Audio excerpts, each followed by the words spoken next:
أعوذ بالله من الشيطان الرجيم. بسم الله الرحمن الرحيم. الحمد لله رب العالمين. الصلاة والسلام على سيدنا وحبيبنا محمد وعلى آله وصحبه الطيبين الطاهرين. Assalomu alaykum muhtaram birodarlar, barchangizga Allohning marhamati va ofiyati bo'lsin. Qurbonlik hayvonida mavjud bo'lishi makruh sanaladigan asosiy qusurlar. Qarilik sababi bilan sutdan yoki tug'ishdan qolgan bo'lsa, qulog'i yorilgan yoki kesilgan bo'lsa, yangi tuqqan bo'lsa, homilador bo'lsa, qurbonlikning rukni qon chiqarishdir. Hayvon so'yilmaguncha vojib bo'lgan qurbonlik ado qilingan hisoblanmaydi. Shuning uchun ham qurbonlikka atalgan hayvonni so'ymasdan sadaqa qilish joiz emas.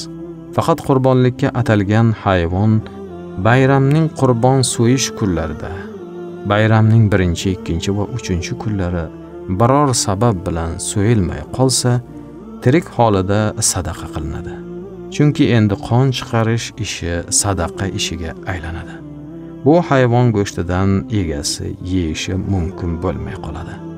Qurbonlik so'yilgandan so'ng u kunning hayit emas, Arafa kuni ekani ma'lum bo'lib qolsa, qilingan qurbonlikka o'tadi. Chunki bu xil xatolardan har doim saqlanmoq mumkin emas. Sheriklikda qurbonlik qilish.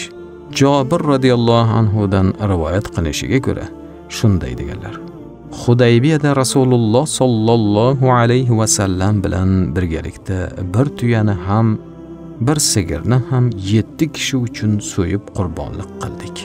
Abu Dovud ibn Mojah. Bir qo'y yoki echki faqat bir kishi nomidan qurbonlik qilishi mumkin. Bir tuya yoki bir qoramol bir kishidan 7 kishiga qadar odamlar nomidan qurbonlik qilishi mumkin.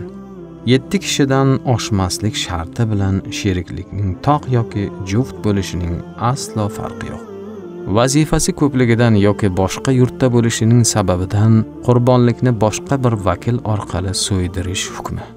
Har bir musulmon agar imkoni bo'lsa qurbonlikni o'zi so'ysa yoki bo'yniga o'zi pichoq tortib bersa albatta afzal.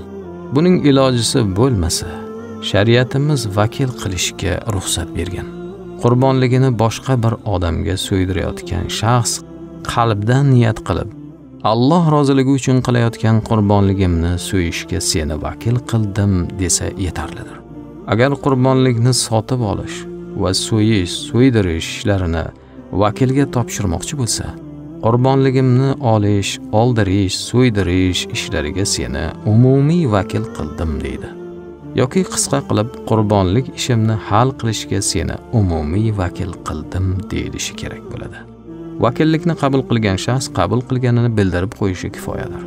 Bir muqim kishi boshqa yurtga, ya'ni bir davlatga qurbonlik pulini jo'natib, qurbonligini ado qilsa joizdir.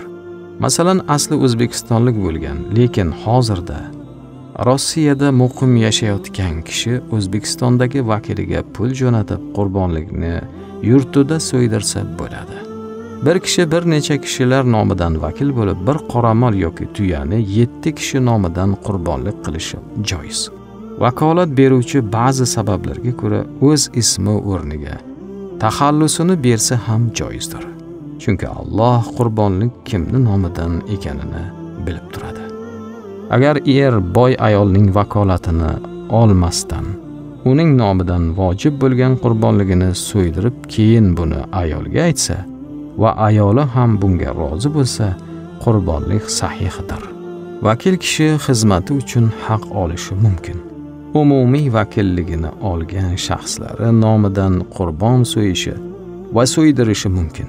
2 qurbonlikka pul bergan kishi uchun 2 qurbonlik olishi yoki qora moldan 2 hissa ajratishi ham mumkin. Sababi u umumiy vakildir.